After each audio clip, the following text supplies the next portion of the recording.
አቡ ጦልሃ ረዲየላሁ አንሁ ወደ ኡሙ ሱለይም ረዲየላሁ አንሁ ዘንድ እንደተመለሰ ሃይማኖትን ተቀብያለሁ አላት።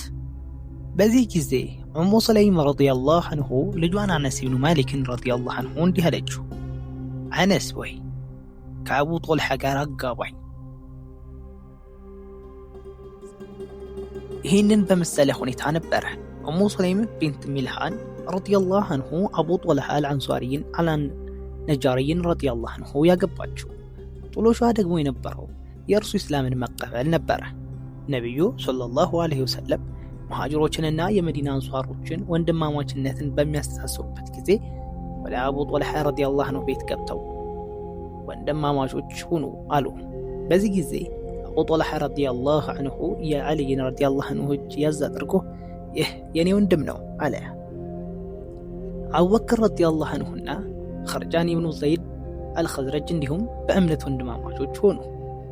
ዑመር ኢብኑ አልኸጣብና ዑትባ ኢብኑ ማሊክ፣ ዘይድ ኢብኑ ሰሕልና ኢብኑ አልአስወድና አቡ ዑበይዳ ኢብኑ አልጀራህም እንዲሁ በወንድማማችነት ተሳሰሩ። አቡ ጦልሃ ረዲየላሁ አንሁ በበድር ዘመቻ ጊዜ የተሳተፈ ሲሆን ድምፁ በጣም የጎላና ከሩቅ የሚሰማ ነበር። ይህን ያስተዋሉት ነቢያችን ሰለላሁ ዐለይሂ ወሰለም የአቡ ጦልሃ ድምፅ ከሰራዊቱ ውስጥ ካሉ ከ100 ሰዎች ይበልጣል ብለዋል። በሌላ ዘገባ ደግሞ ከ1000 ሰዎች ድምፅ ይበልጣል የሚል ከአነስ የተያዘ ሐዲስ አለ። የአላህ መልእክተኛ ሰለላሁ ዐለይሂ ወሰለም በተጨማሪም እንዲህ ብለዋል፣ የአቡ ጦልሃ ድምፅ በካህዲያን ላይ የሚያሳድረው ተጽዕኖ ብዙ ሰዎች ከሚያወጡት ድምፅ ይበልጣል። የአላህ መልእክተኛ ሰለላሁ ዐለይሂ ወሰለም በተጨማሪም እንዲህ ብለዋል፣ የአቡ ጦልሃ ድምፅ አቡ ጦልሃ ረዲየላሁ አንሁ በኡሁድ ጦርነትም ከነቢዩ ሰለላሁ ዐለይሂ ወሰለም ጋር ተሰልፎ ተዋግቷል። እንደሚታወቀው በጦርነቱ መጀመሪያ አካባቢ ላይ አላህ ለሙስሊሞቹ ድልን አሳይቷቸው ስለነበረ አጋሪዎቹ የውጊያውን ቀጠና ጥለው እስከ መፈንጠርም ደርሰው ነበረ። በዚህ ጊዜ ሴቶቻቸውም ከኋላቸው እየተከተሉ ይሸሹ ስለነበረ በቀላሉ ለመማረክ ይቻል ነበር። ይህ በመሆኑ ሙስሊሞች ምርኮ መሰብሰብ ጀመሩ። ይህን ያስተዋሉትና በነቢዩ ሰለላሁ ዐለይሂ ወሰለም ቦታቸውን እስከ መጨረሻዋ ሰዓት ድረስ እንዳይለቁ ጥብቅ ትዕዛዝ ተሰጥቷቸው የነበሩት ቀስተኞች ከጥቂቶቹ በስተቀር ስፍራቸውን እየለቀቁ ምርኮ ለመሰብሰብ ወደሚሸሸው የከሃዲ ጦርነት ተቀላቀሉ። ይህንን ያስተዋሉት በኻሊድ ኢብኑ አልወሊድ የሚመሩት የቁረይሽ ፈረሰኞቹ ክፍት ሆኖ ባገኙት ቀዳዳ በመጠቀም ሙስሊሞችን አጠቋቸው። ሙስሊሞች በግራም በቀኝም በጠላት በመዋከባቸው ግራ ተጋብተው ቁጭ አሉ። ነቢዩም ሰለላሁ ዐለይሂ ወሰለም እስከ መጨረሻዋ ሰዓት ከጥቂት ጋሻ ሆነው ከተከላከሉባቸው ሰዎች አንዱ አቡ ጦልሃ ነበረ። የታወቀ ቀስት አላሚ ስለሆነም በዚህ ዕለት ብቻ ብዙ ቀስቶችን በማስወንጨፍ ምክንያት 2 ወይም 3 ደጋኖችን ሰብሯል። አንድ ሰው በከሮጆቹ የቀስት አሮሮችን ሞልቶ ሲያልፍ ነቢዩን ሰለላሁ ዐለይሂ ወሰለም ካዩት እንዲህ ይሉታል፣ የተወሰኑ አሮሮችን ለአቡ ጦልሃ ካፍለው። የጠላት ተዋጊዎች ቀስት ሲያስወነጭፉ ነቢያችን ዐለይሂ ሰላቱ ወሰላም ሲመለከቱ አቡ ጦልሃ እንዲህ ይላቸዋል፣ አባትና እናቴ ይሰውልሉ፣ ወደ ቀስት ወርዋሪዎች ኢላማ አይጠጉ፣ ከሚወረውሩት ቀስት ውስጥ የተወሰኑትን ያገኙታልና የእርሶን መከራ ከማይ ሞቴን እመርጣለሁ። አቡ ጦልሃ በተጨማሪም በኸንደቅ በበኑ ቁረይዛና በአል ሁደይቢ ጊዜ ተገኝቷል።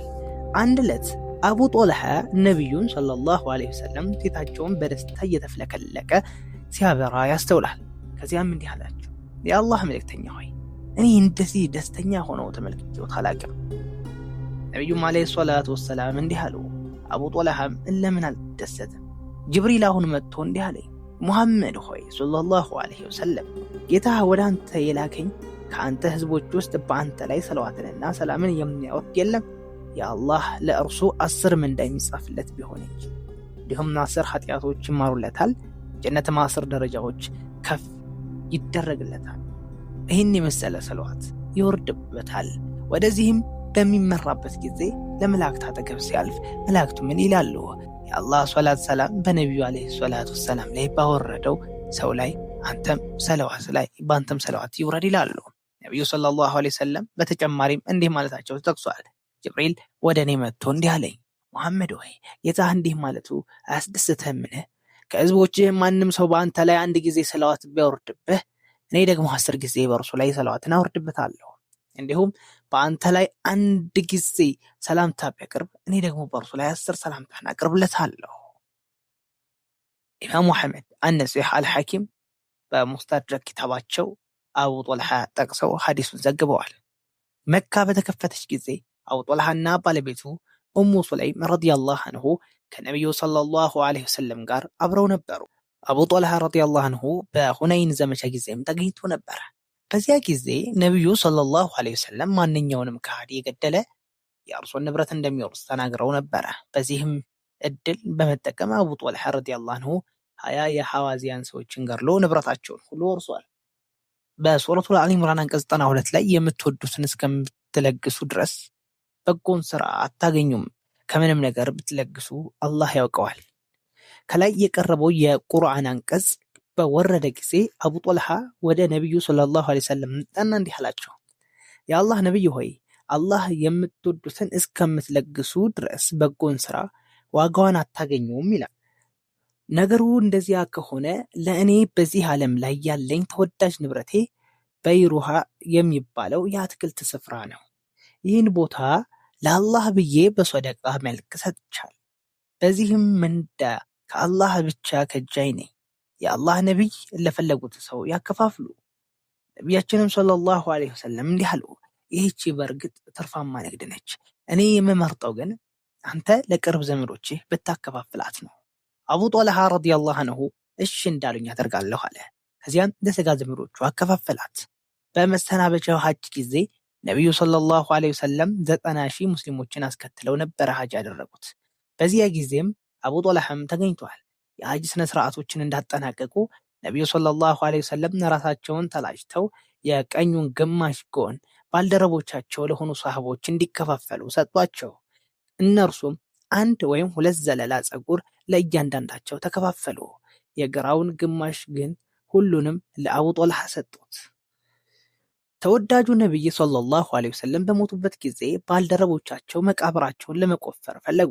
አቡ በይዳ ረዲየላሁ አንሁ ለመካ ሰዎች መቃብር በመቆፈር የሚታወቁ ቢሆንም አቡ ጦልሃ ረዲየላሁ አንሁ ደግሞ ለመዲና ሰዎች ይቆፍር ነበረ።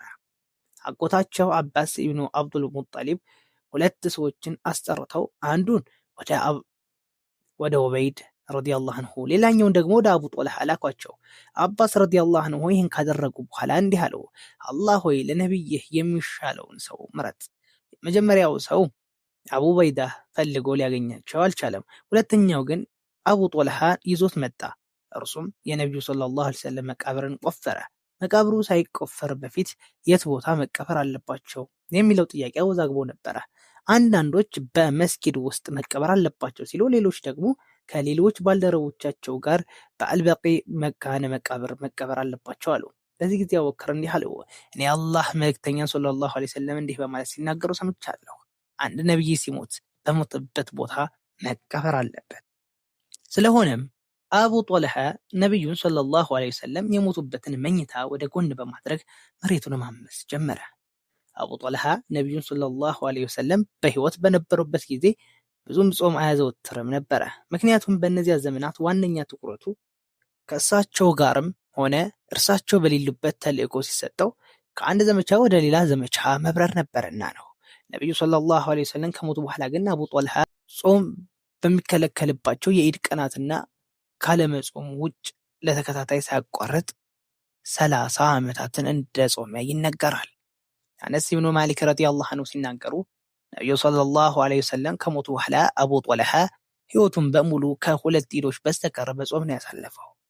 ከአነስ ኢብኑ ማሊክ በተወራው መሰረት አቡ ጦልሃ ቀላሎችንም ከባዶችንም ሆናችሁ ዝመቱ፣ በአላህ መንገድ በገንዘቦቻችሁ በነፍሶቻችሁም ታገሉ የሚለውን በሱራ አልተውባ የተጠቀሰውን የቁርአን አንቀጽ ሲያነብ እንዲህ አለ፣ አላህ እኛ ወጣትም ብንሆን ሽማግሌ ወደ ጂሃድ እንድንሄድ አዟል። ስለሆነም ልጆቼ የጦር መሳሪያዬን አዘጋጁልኝ አሉ።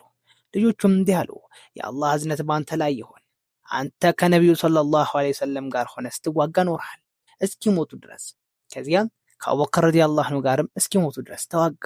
ቀጥልህም ከዑመር ረዲየላሁ ዐንሁ ጋር እንዲሁ እስኪሞቱ ድረስ ስትዋጋ ኖርሃል። ከዚህ በኋላ ግን በአንተ ስም እኛ እንዋጋልሃለንና እረፍት አድርግ። አቡ ጦልሃ ረዲየላሁ ዐንሁ ግን አይሆንም፣ መሳሪያን አዘጋጁ በማለት በአቋሙ ጸና። መሳሪያው እንደተዘጋጀ ለዘመቻ ከሚወጡ ተዋጊዎች ጋር በመሆን በባህር ላይ በጀልባ ተሳፈረ። በጉዞ ላይ እንዳለም የራስ ምታት ስላመመው አነስ ብኑ ማሊክ ረዲየላሁ ዐንሁ ያጋጠመህ ችግር አለ እንዴ በማለት ጠየቁት። እርሱም የራስ ምታት ይዞኛል አለ። ባልደረቦቹ ይህ የባህር ላይ ህመም ነው አሉ። እሱ ግን አይደለም፣ ይህ ሞት የሚያስከትል የራስ ምታት ነው አለ።